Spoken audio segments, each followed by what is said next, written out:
नमस्कार, welcome to career 247। मैं हूं प्रशांत धवन। नाउ रिसेंटली ये जो फोटोज आप देख रहे हैं ना, ये वायरल हो गई थी सोशल मीडिया पर।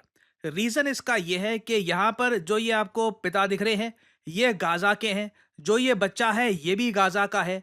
और बच्चा यहाँ पर पार्ले जी बिस्कुट खा रहा है। इसके पिता ये फोटोज जो वीडियोस हैं, ये सोशल मीडिया पे अपलोड करते हैं।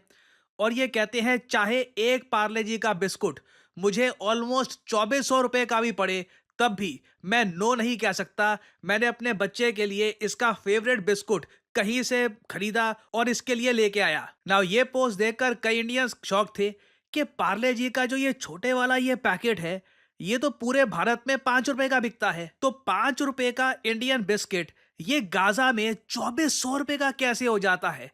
ये इतनी इन्फ्लेशन तो समझ में भी नहीं आती।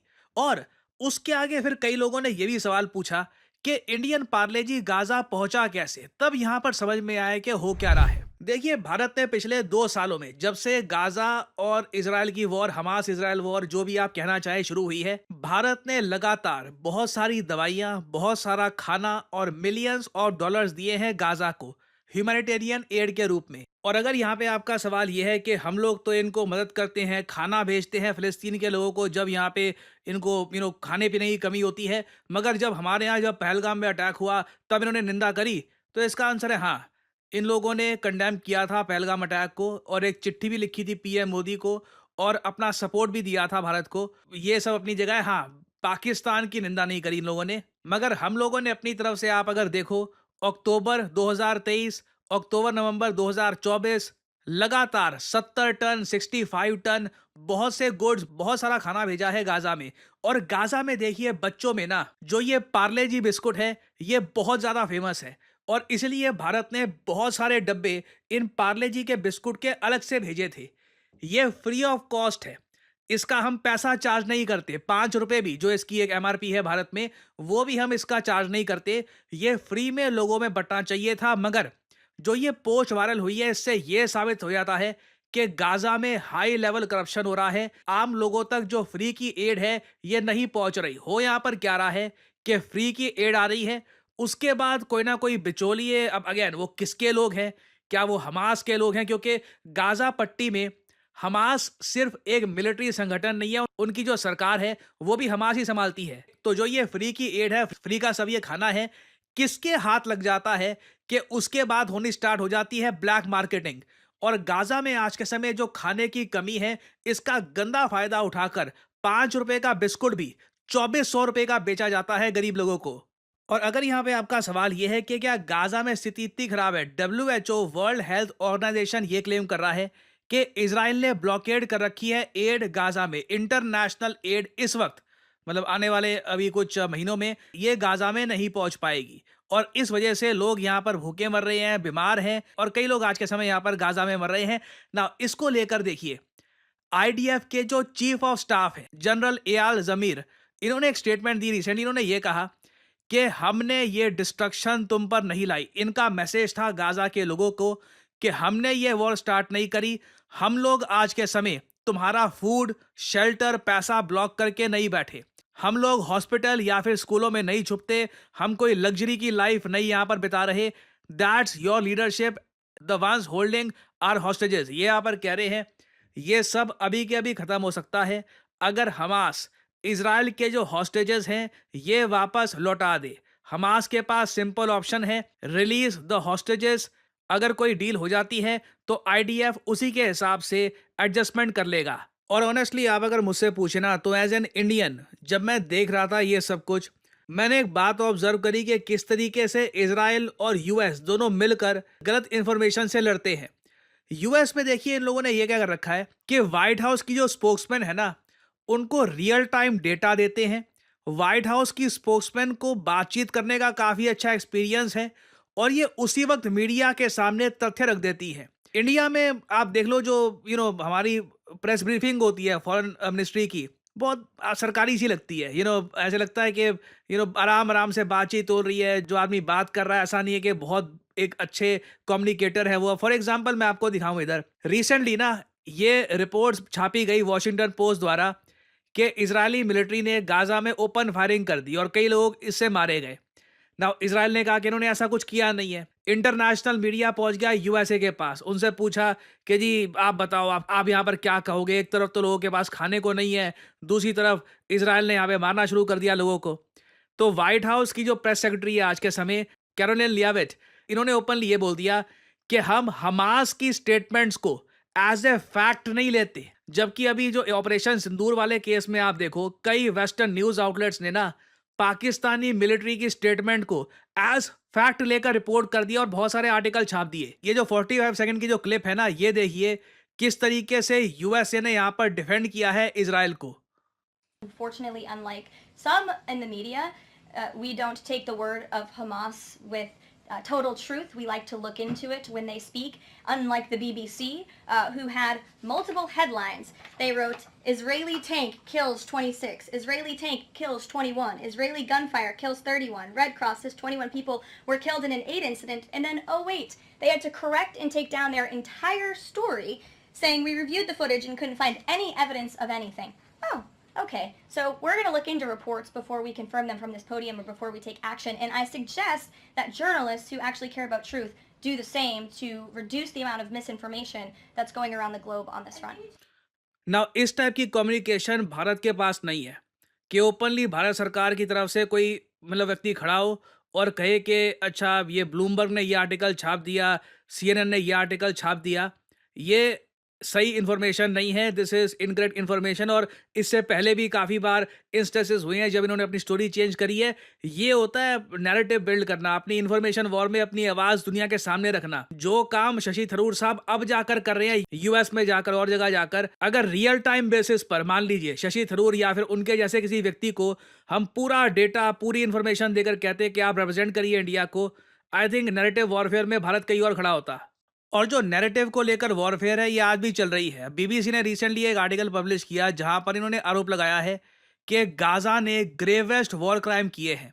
कई लोगों को लिटरली ये लोग भूख से मार रहे हैं। एक्चुअली कई लोग इसराइल पे आरोप ये लगा रहे हैं कि इसराइल का टैक्टिक ये है कि गाजा के लोगों को भूख से ना तड़पाओ, इतना तड़पा दो कि ये हमास के अगेंस्ट विद्रोह करना शुरू कर दे। आपने देखा होगा इजराइल के कई मिनिस्टर, जीवन नेतन्याहू, ये कह रहे हैं कि गाजा में इंटरनली हमास के अगेंस्ट विद्रोह हो रहा है और हमास जब भी देखता है कि कोई लोग इनके अगेंस्ट खड़े हो रहे हैं तो उसको ये मार देते हैं। तो इजराइल का ये अभी के लिए गेम प्लान लग रहा है। मगर साथ ही साथ इजराइल ने रिसेंटली एक वीडियो ये भी रिलीज करी है कि ये एड तो अलाउ कर रहे हैं इजराइल को, मगर लिमिटेड एड, वो भी इजराइल की वेरिफिकेशन के बाद। इजराइल ये नहीं चाहता कि ह्यूमैनिटेरियन एड के नाम पर हमास बस पैसा कमाना शुरू कर दे यहाँ पे और उस पैसे का दुरुपयोग हो। यहाँ पे आप देख पाओगे 2 जून को यहाँ पे इजराइल ने ये पोस्ट किया है कि 4 एड सेंटर्स ओपन किए गए हैं, aid reaches civilians directly safely. अब ये हमास या फिर किसी और बिचौलिए को बीच में से हटा रहे हैं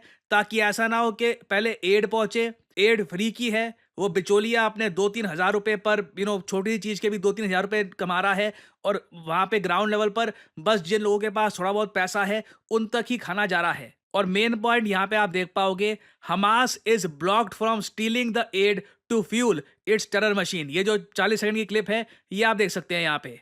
इधर आप देख पाओगे ये है add.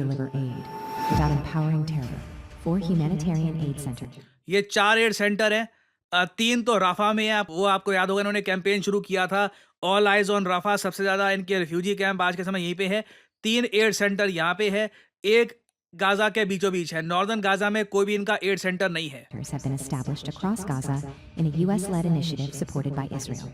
These centers are operated by international aid organizations and protected by American civilian security forces, built after months of coordination between the U.S., Israel, and global partners.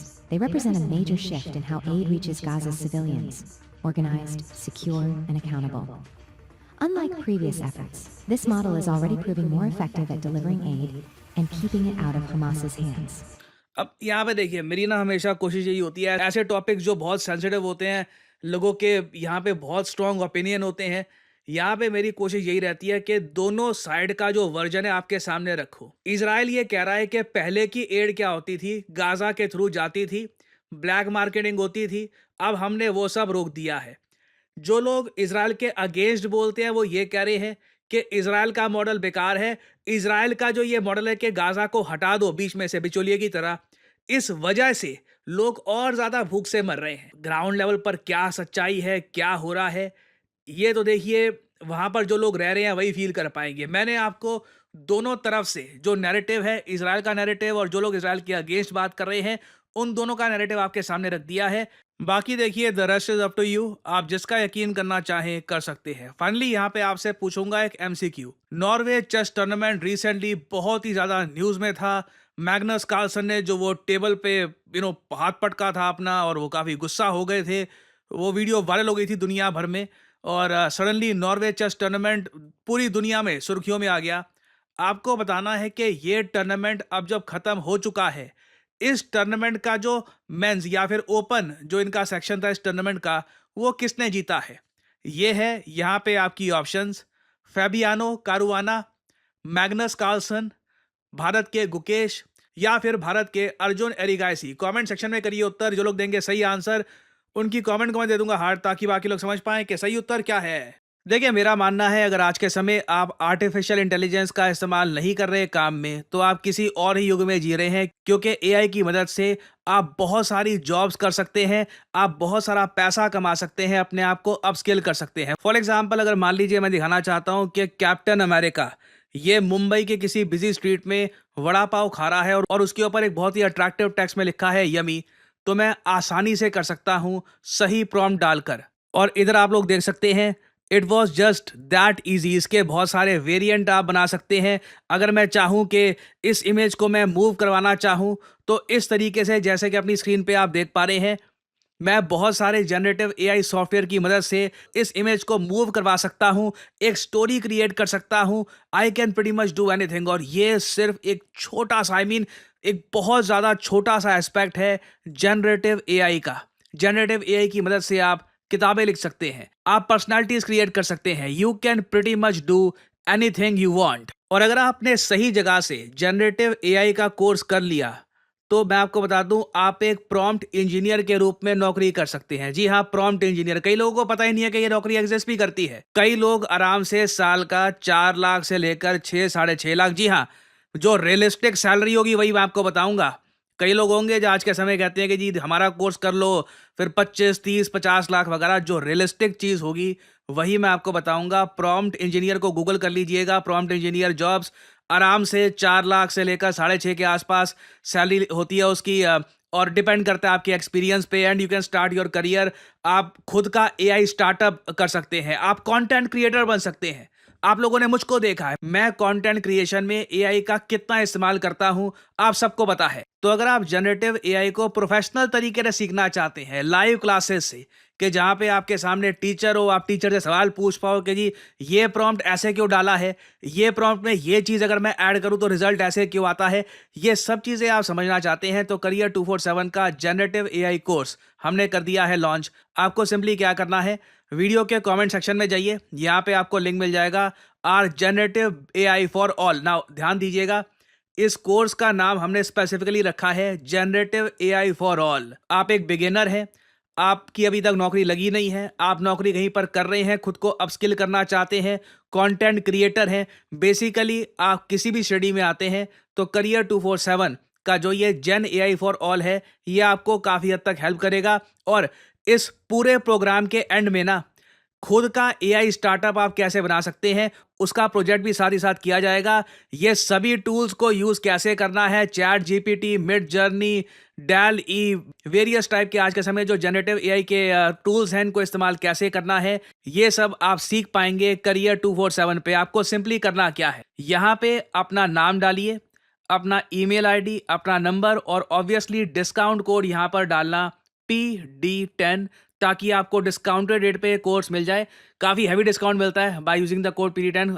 जो प्राइस है काफ़ी कम हो जाता है, नहीं तो अनफॉर्चुनेटली आपको हो सकता है कि ज़रा प्राइस पे करना पड़े अगर आप कोड यूज़ नहीं करते। सो एक गोल्डन अपॉर्चुनिटी आपके सामने। जनरेटिव एआई के वैसे कोर्सेज दुनिया भर में अवेलेबल हैं, बट ऐसा कोर्स जहाँ पे आपको लाइव क्लासेस मिलती हैं, आपको प्रोजेक्ट्स करवाए जाते हैं, आपको सर्टिफिकेशन मिलता है बाय NASSCOM, ये बहुत ज़्यादा रेयर है। So if you want to enrol, start your journey in generative AI. Thanks for listening, and as I always say, may the gods watch over you.